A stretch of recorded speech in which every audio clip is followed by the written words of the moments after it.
Hello everyone दोस्तों, आज का जो टॉपिक है वो बहुत ही इंपॉर्टेंट है, इंटरेस्टिंग है, बहुत ज्यादा इंपॉर्टेंट है एक्चुअली। और फाइनली आज अल्टीमेटली हम लोग इस टॉपिक के बारे में बात करने वाले हैं। अगर आप एसएससी सीजीएल के लिए प्रिपेयर कर रहे हैं, जरूरी नहीं तभी ये वीडियो आपके लिए इंपॉर्टेंट हो।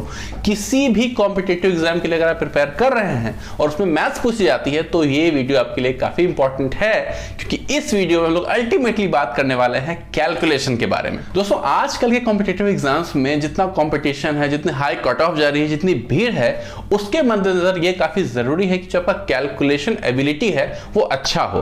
अगर आप उस भीड़ से अलग दिखना चाहते हैं, तो उस भीड़ में से चुनाना चाहते हैं, तो आई एम श्योर कि अगर आप किसी कॉम्पिटिटिव एग्जाम के लिए प्रिपेयर कर रहे हैं तो कैलकुलेशन काफी ज्यादा इंपॉर्टेंट है। ये आपने रियलाइज कर लिया होगा अभी तक। तो आई एम श्योर कि इस वीडियो को आपने ओपन किया है यही जानने के लिए कि ये इंप्रूवमेंट करना कैसे है। अब यहां पे मैं आपको कोई वैदिक ट्रिक्स नहीं बताने वाला हूं कि फलाना मेथड करो, तुरंत 1 सेकंड में, आधा सेकंड में, 0.001 सेकंड में आंसर आ जाएगा। ऐसी कोई बात यहां पे मैं नहीं करने वाला हूं। प्रैक्टिकल, रियलिस्टिक और एप्लीकेबल बात मैं करूंगा। तो बिना देर किए शुरू करते हैं इस वीडियो को। तो दोस्तों, सीधा हम अपने मुद्दे पे आते हैं। मुद्दा यह है कि how to improve our calculation. अपने कैलकुलेशन को हम लोग कैसे इंप्रूव करें। तो ये करने के 2 बेसिक स्टेप्स हैं। एक्चुअली ये क्लिप मैं उस वीडियो को रिकॉर्ड करने के बाद शूट कर रहा हूं। एक चीज बताना रह गया था कि अगर आप मेथड 1 को कंप्लीटली फॉलो करते हो ना, मतलब कि एक एक क्वेश्चन को आप डिटेल में सॉल्व करके आगे बढ़ना चाहते हो, तो काफी हद तक चांस है कि आप शायद पूरा पेपर तक अटेम्प्ट नहीं कर पाओ। 90-95 मैक्सिमम हो गया। कुछ क्वेश्चन तो छूटेंगे ही छूटेंगे, मतलब 5 से 10 क्वेश्चन छूटना कोई बड़ी बात नहीं है, जैसा क्वेश्चन पेपर आजकल आ रहा है। इसीलिए अगर आप पूरा पेपर अटेम्प्ट करना चाहते हैं तो आपको फिर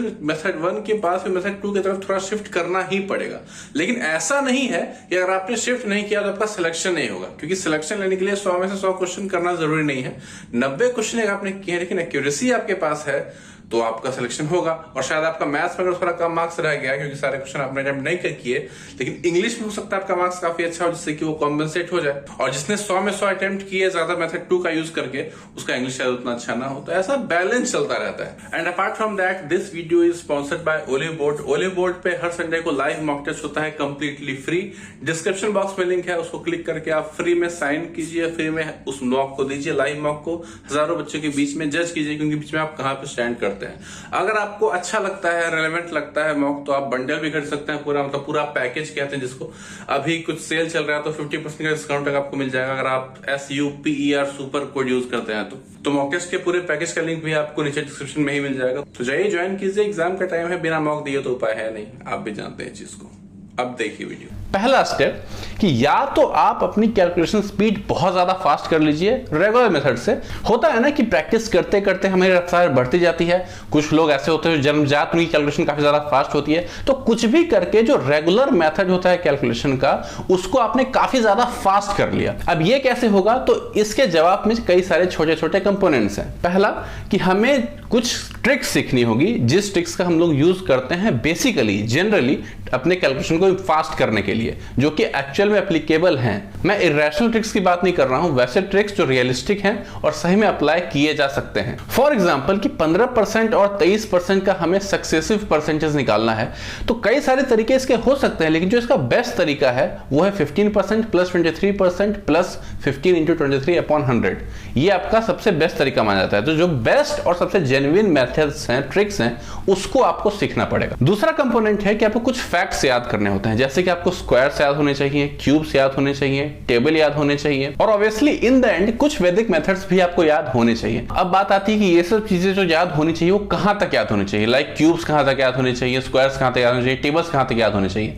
तो आप कई लोगों के मुंह से सुनेंगे कि मुझे तो 10 से लेकर हार्डली 15 तक का पहाड़ा मुझे आता था, स्टिल मेरा कैलकुलेशन काफी ज्यादा फास्ट है। और किन्हीं लोगों का 30 तक उनके याद होता है, फिर भी उनका कैलकुलेशन बहुत फास्ट नहीं हो पाता है। तो this is the result of your frequency and your friendliness towards numbers. तो अगर आप नंबर्स के साथ काफी कंफर्टेबल हो, काफी दोस्ताना संबंध अगर आपने बना के रखे हैं, तो आपके पास कम फैक्ट्स भी अगर आपने याद कर रखे हैं, फिर भी आप काफी स्पीड में काफी अच्छा कैलकुलेशन कर पाओगे। लेकिन अगर आपको लगता है कि आपके रिश्ते जो हैं वो नंबर के साथ अच्छे नहीं हैं, तो आप ज्यादा फैक्ट्स याद कर सकते हो। और जो लास्ट कंपोनेंट है वो है कि आपको बहुत ज्यादा डेली बेसिस पे प्रैक्टिस करना होगा। अगर आप रेगुलर मेथड्स ऑफ कैलकुलेशन को ज्यादा फास्ट करना चाहते हैं तो काफी ज्यादा प्रैक्टिस डेली करना होगा। डेली आपको विद डेडिकेशन 15 से 20 मिनट डेली सिर्फ कैलकुलेशन को देना पड़ेगा। तो ये तो था पहला तरीका कैलकुलेशन इंप्रूव करने का। दूसरा जो तरीका है कैलकुलेशन इंप्रूव करने का वो ये है कि कैलकुलेशन करो ही मत, सुन के अजीब लग रहा है ना, लेकिन ये तरीका जरा हटके है और सब इसको अप्लाई नहीं कर पाते, लेकिन जो अप्लाई कर पाते हैं वो टॉपर बन जाते हैं। तो ये तरीका क्या है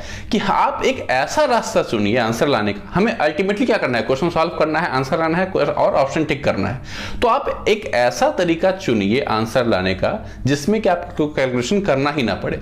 मान लीजिए कि ये क्वेश्चन है, ये आंसर है, आपको इस रास्ते से आपको जाना है, रास्ते में कई सारा आपको कैलकुलेशन मिलता हुआ नजर आ रहा है। आप क्या किया, आपने इस रास्ते को डॉज कर दिया और आप ऐसे करके आंसर तक पहुंच गए शॉर्टकट लेके। हालांकि ये लॉन्ग कट है लेकिन एक्चुअली में शॉर्टकट वही है। अब ये मेथड कैसे अप्लाई कर सकते हैं, तो इस मेथड को अप्लाई करने के लिए आपको स्मार्ट अप्रोचेस सीखने पड़ते हैं, जैसे यूनिट डिजिट का कॉन्सेप्ट, फ्रंट डिजिट का कॉन्सेप्ट, अप्रोक्सीमेशन, डिजिटल सम, इन सब का इस्तेमाल करके आप कई बार आंसर तक पहुंच सकते हैं बिना ज्यादा कैलकुलेशन के लिए, काफी मिनिमम कैलकुलेशन करके। या कई बार तो ये सारे अप्रोचेस आपको काफी बड़े कैलकुलेशन से कंप्लीटली बचा देंगे और तुरंत विद इन सेकंड्स आप आंसर मार्क कर सकते हो। इन सब अप्रोचेस को सीखने के लिए अच्छी बात यह है कि आपको बहुत ज्यादा प्रैक्टिस की जरूरत नहीं पड़ती है। रैदर आपके पास एक कूलर ठंडा दिमाग होना चाहिए, जो कि एग्जामिनेशन के दौरान ज्यादातर लोगों का नहीं होता है, लेकिन जिन लोगों का होता है वो टॉपर बन जाते हैं। और ऑब्वियसली नंबर के साथ कंफर्टेबल होना तो जरूरी है ही। अब जो दोनों तरीके मैंने आपको बताया उसमें एक चीज कॉमन है, वो है माइंड में कैलकुलेशन करने की एबिलिटी।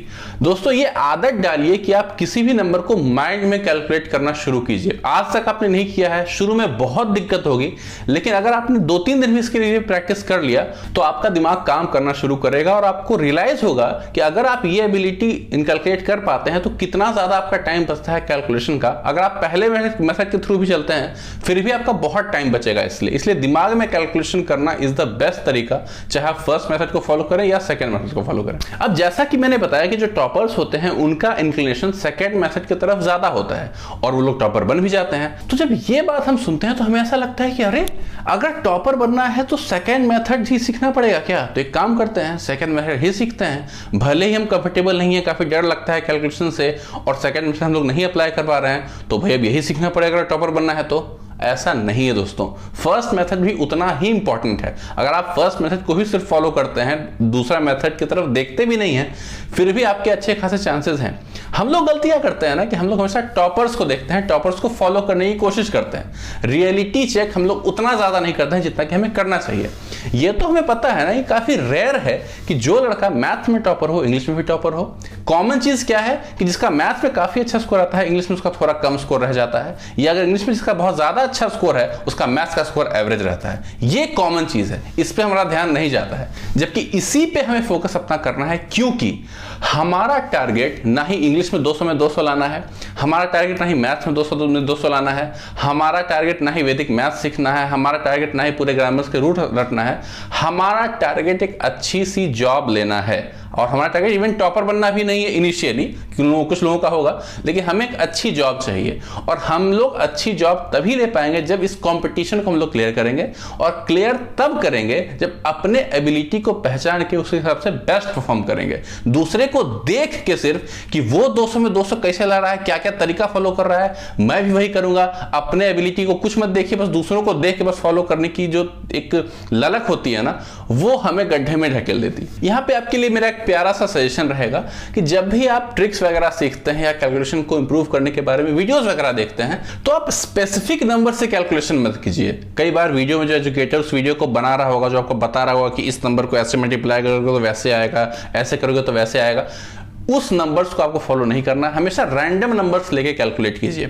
लाइक 3 डिजिट का एक नंबर ले लिया, एक 2 का ले लिया, दोनों को मल्टीप्लाई कीजिए खुद से। रैंडम नंबर्स, स्पेसिफिक नंबर्स नहीं। जैसे कि ट्रिक होता है कि 102 गुना 104, 100 के पास वाले डिजिट को कैसे मल्टीप्लाई करें। ठीक है, सीख लीजिए, इट्स ओके, लेकिन आपको ध्यान देना है ज्यादा रैंडम नंबर्स पे, क्योंकि एग्जाम्स में आपको जो डिजिट्स मिलेंगे, नंबर्स मिलेंगे, वो रैंडम ही रहेंगे। 2 बातें मैं और आपको बता देता हूं। जरूरी नहीं कि आप बहुत ज्यादा इंटेलिजेंट हो तभी आप बहुत अच्छा मैथ्स स्कोर कर पाएंगे या बहुत अच्छा कैलकुलेशन कर पाएंगे। आंख और कान थोड़ा खुला रखना है आपको। जब भी आप कोई ऐसा क्वेश्चन पढ़ें तो हमेशा पहले यह फिगर आउट करें कि क्वेश्चन में दिया हुआ क्या है और पूछ क्या रहा है, उसके बीच में एक रिलेशन डेवलप करें, फिर आप क्वेश्चन को सॉल्व करना शुरू कीजिए। एक बेसिक अप्रोच होता है, लेकिन हम लोग क्या होता है ना, हड़बड़ा जाते हैं काफी जल्दी। ऐसा करने पे क्या होता है, कई बार आप काफी जल्दी आंसर तक पहुंच जाते हैं बिना बहुत ज्यादा कैलकुलेशन किए। और एक्चुअली ये है कॉमन सेंस की बात, लेकिन इसको स्मार्ट अप्रोच का नाम दे दिया जाता है। अब एग्जांपल के तौर पे मान लीजिए कोई क्वेश्चन दिया हुआ है जिसमें कि आपको प्रिंसिपल दिया हुआ है, प्रिंसिपल है 10,000 रुपए मान लीजिए, और रेट दिया हुआ है 3 साल के लिए 15%, 20%, 25%। आपसे पूछ रहा है कि 3 साल के एंड में कंपाउंड इंटरेस्ट कितना हमें मिलेगा, ये आपसे पूछा जा रहा है क्वेश्चन। आप क्या करोगे, सीधे आप क्वेश्चन सॉल्व करना शुरू कर दोगे। पहले जरा देख लो कि क्वेश्चन में है क्या, पूछ क्या रहा है। तो आपसे पूछ रहा है कंपाउंड इंटरेस्ट, आपको साफ साफ दिख रहा है कि इस ये जो 3% आपको दिए हुए हैं उसका सक्सेसिव निकालना है आपको।